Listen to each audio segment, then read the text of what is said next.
What is the most redneck thing your family has done?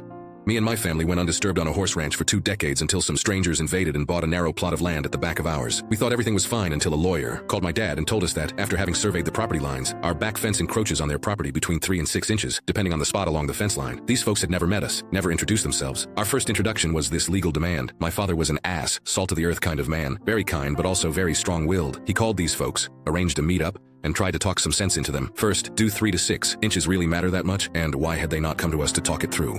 He even offered a number of different compromises. These folks were hostile from the get-go. They demanded he move the fence immediately or they would sue. Apparently the law stated they had to put their house so far away from our fence line, and they wanted to push it as far back from the road as they could when they built it, so they wanted that 6 inches very badly. I still remember when my dad got home from the meeting. He hung his hat up and shook his head. When he told my mom in his slow way, "Well, looks like we got the kind of folks for neighbors you don't ever want to have for neighbors." They sued and won, and we were forced to move the fence in 2 weeks. I say we because I was the free slave labor, as all farm kids are in this kind of thing.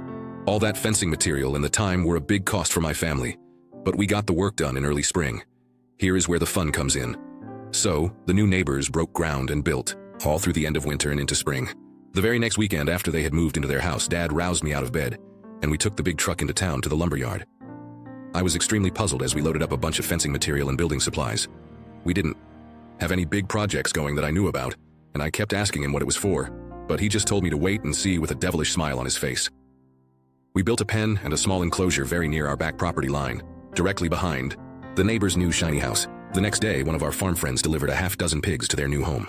Dad insisted on feeding those hogs table scraps and all the things that would go in the composter, as well as some good, balanced hog feed to keep them healthy. Now, you may not know this, but the smell of pig excrement is directly related to what they eat, and table scraps make them smell bad.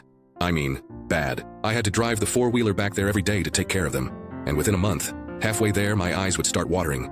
It smelled so bad. When we mucked out the pen with the bobcat, we also made the pile right next to the pen. I can't even imagine how bad the smell was living in that house. The neighbors, of course, freaked out, and again, without ever even trying to talk to us, went the legal route. They lost. The area was zoned agricultural, and my dad had done his homework to make sure he wasn't breaking any laws or regulations. The pigs were far enough from us and our other neighbors that it didn't bother anyone, except the people he wanted it to bother.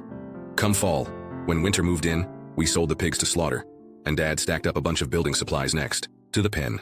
He let the neighbors know we would be expanding the profitable operation in the spring.